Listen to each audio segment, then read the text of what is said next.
So I'd like to talk about the town centre this afternoon, or lack of town centre, that is our Cromwell Mall, and what the issues are around development of the mall and what the possibilities are and what we might need to do next.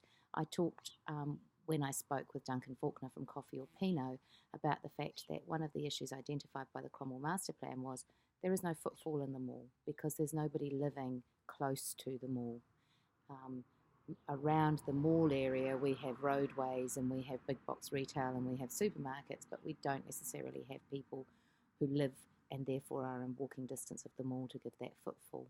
Talked a little bit about the fact that the design team that came over from Melbourne talked about Melbourne laneways and how people really like little alleyways to go down, but that the issue is you have to have people to go down them and things for them to find when they go down them. There are some things that are going really well with the mall. The work that was already done from the Urbanism Plus design out the big fruit side of the mall that's opened up where the cafes and bakery and those sorts of things sit has been a success, and you see that as quite a vibrant, busy spot, particularly if there are buses stopping. The addition of a couple of extra tenants like Bargaritas and Amigos have meant that they've brought quite a lot of vibrancy to that part of the mall because people are going there and want to go there and there's a reason for them to be there. But there are still many issues and they can be debated long and hard, and we can talk about whether or not we should have made more progress and what sort of progress we should have made. I think one of the really big issues for us is a global issue, which is that retail is really hard work to keep ticking over these days because of the prevalence of online shopping and the availability of big box retail areas like 5 Mile and Remarkables Park so close to our town that people choose to go and do their shopping there. And it's pretty hard work being a funky little retailer in a small town trying to keep your business afloat.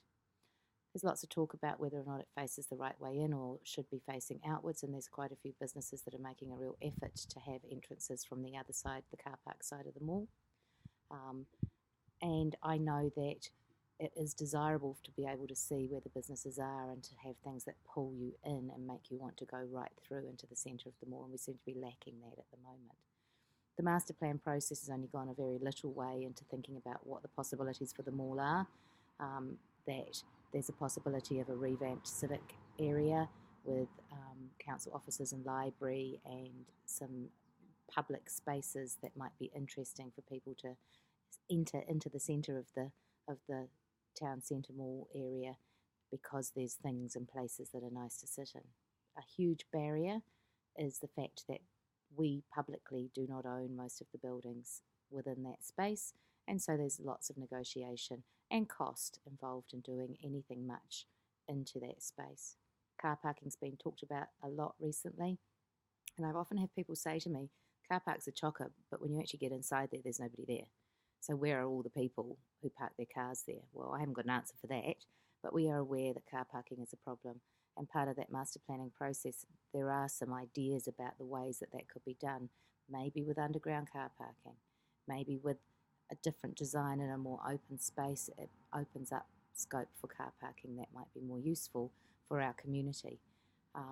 But these aren't things that are going to be instant, and these aren't things that are going to be cheap. So as a community, we need to keep on having those conversations about what are we prepared to spend on this? How much time are we prepared to give to this? What are the things that are actually going to make a difference to us? Now, I haven't got all the answers, but I'm really keen to hear what other people think and what they wish us to do with the mall space and how they wish us to proceed, because obviously if we've got to go through a public process of buying lots of buildings, that's going to be highly costly. I think the other thing is to think really carefully about what would the impact of accommodation in the mall be? What will the impact of the Wooing Tree development be on the mall as a residential development that's quite close by to the mall? So I think that there are some things that are going to happen in the next few years that will make a difference to what's going on in the mall anyway. But we are going to need a public who is willing to come up and support us with solutions about how this is going to look and what's going to revitalise it. So I look forward to hearing from you all about what your thinking is. As I said, I don't have the answers. I'm open to thinking. I would love to see it as a vibrant space that's used by our community, that has things going on in it that make it a space that we want to be in, that is revitalised in some way. And I think that there are some ideas and some things about to happen that could make that happen, and I'm really keen to see what happens next.